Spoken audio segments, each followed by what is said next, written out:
يا مساء الفل، تعالوا اوريكم تبلة الفراخ البانيه ازاي اللي عملناها مع بعض في اللايف. دي صدور فراخ بانيه كيلو، وجبت مية بصلتين. جبت ميتهم وعصير ليمون.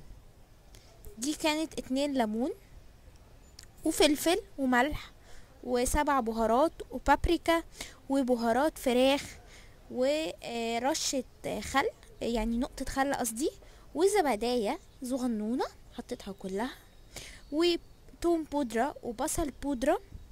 وفضلت اقلب اقلب اقلب.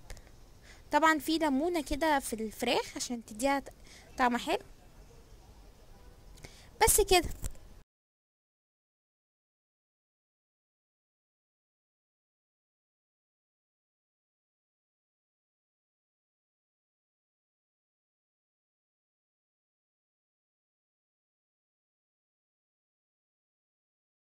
بعد ما قلبتها وعملتها بالكرينج فيت، اقول لكم معلقة صغيرة من العسل، والف انا وشفا.